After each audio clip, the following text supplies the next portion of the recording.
के आयकर कैडर में भारतीय राजस्व सेवा के अधिकारी हैं।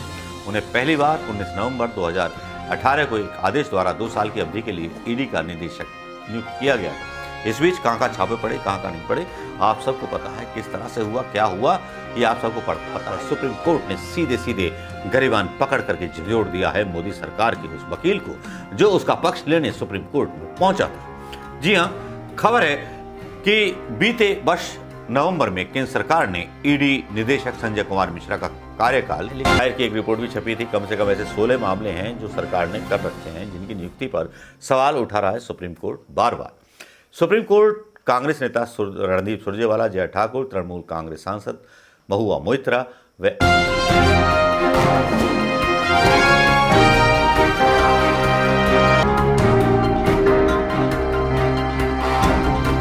सुप्रीम कोर्ट ने फिर लंका लगा दी प्रधानमंत्री मोदी की और मोदी की सरकार की उस नियत पर सवाल उठा दिए जो नियत ये कहती है हम भ्रष्टाचार नहीं सहेंगे।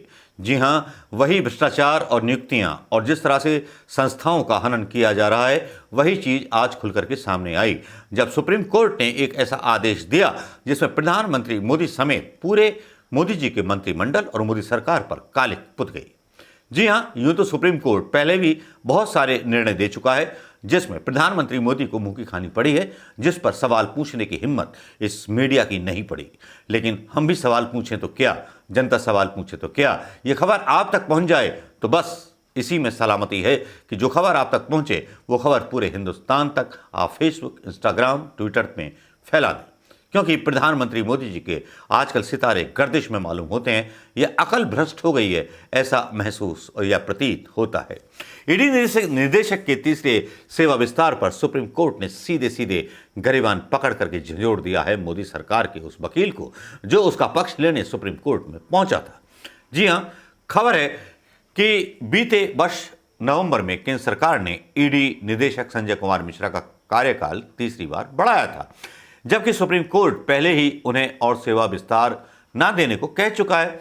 इसके खिलाफ कई याचिकाओं पर सुनवाई में कोर्ट ने केंद्र में ये पूछा कि 2023 के बाद एजेंसी का क्या होना चाहिए जब मिश्रा रिटायर हो जाएंगे। तो ये मुख्य हेडिंग लाइन है जो आज द वायर ने छापी है।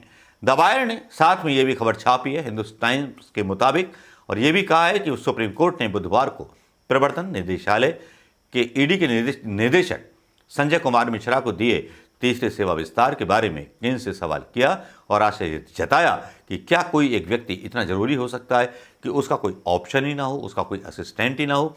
हिंदुस्तान टाइम्स के मुताबिक जस्टिस BR गवई की अगुवाई वाली पीठ ने केंद्र का प्रतिनिधित्व कर रहे solicitor general SG Tushar Mehta, आप तो जानते ही होंगे इनका नाम, से सवाल किया क्या संगठन में कोई दूसरा व्यक्ति नहीं जो उनका काम कर सके, क्या एक व्यक्ति इतना जरूरी हो सकता है।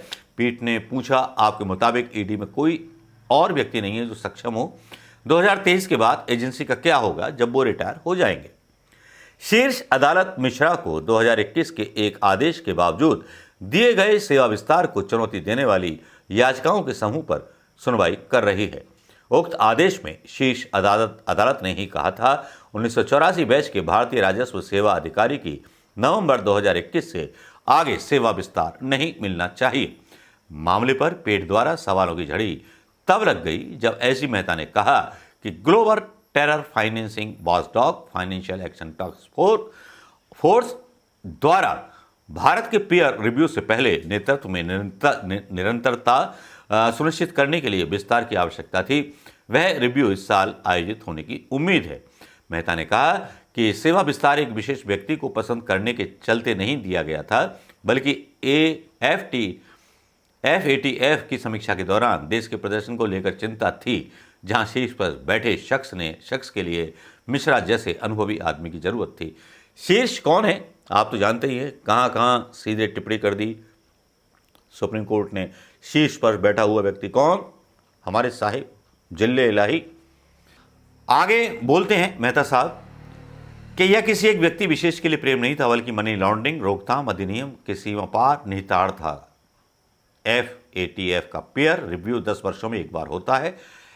FATF के साथ बातचीत करने वाला व्यक्ति उनसे तालमेल बिठाने के लिए उपयुक्त होता है। अब आप विश्व निकायों के साथ काम कर रहे हो तो कभी कभी निरंतरता की आवश्यकता होती है। हमारे देश का प्रदर्शन सर्वोपरि था, यह हमारा मसला नहीं है, यह जरूरी था। हालांकि पीठ ने कहा कि यह केवल हम अपने पहले आदेश के उल्लंघन को लेकर के चिंतित हैं। उन्होंने कहा कि इस अदालत ने साफ तौर पर कहा था कि यदि विस्तार दिया जाना है तो छोटी अवधि के लिए होना चाहिए। इस अदालत के समक्ष प्रतिवादी मिश्रा, जो ईडी के डायरेक्टर हैं, के मामले में हमने स्पष्ट किया था कि आगे कोई विस्तार नहीं दिया जाना चाहिए, आपको इस तर्क पर खरा उतरना होगा। मेहता ने तर्क दिया कि विस्तार देने का निर्णय केंद्र सरकार का नहीं बल्कि सीवीसी का है, जिसे अपने कामकाज की उच्च स्तर की स्वतंत्रता प्राप्त है। जब मेहता की दलीलें निर्णायक रहीं तो अदालत ने सोमवार को मामले की अगली सुनवाई तय कर दी। गौरतलब है कि 61 वर्षीय मिश्रा 1984 बेंच के आयकर कैडर में भारतीय राजस्व सेवा के अधिकारी हैं। उन्हें पहली बार 19 नवंबर 2018 को एक आदेश द्वारा 2 साल की अवधि के लिए ईडी का निदेशक नियुक्त किया गया था। इस बीच कहाँ छापे पड़े, कहाँ नहीं पड़े, आप सबको पता है। किस तरह से हुआ, क्या हुआ, ये आप सबको पता है, लेकिन अदानी पर छापा नहीं पड़ा ईडी का।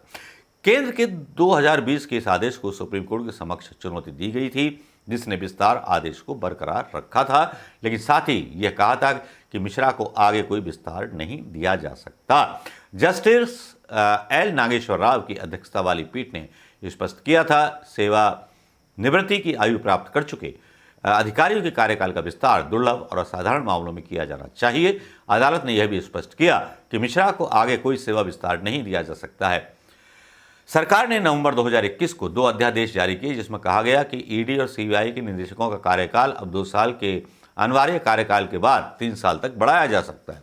अध्यादेशों में कहा गया है कि दोनों मामलों में निदेशकों को उनकी नियुक्तियों के लिए गठित समितियों की मंजूरी के बाद 3 साल के लिए 1 साल का विस्तार दिया जा सकता है। मोदी ने चुपचाप बदल दिया कानून।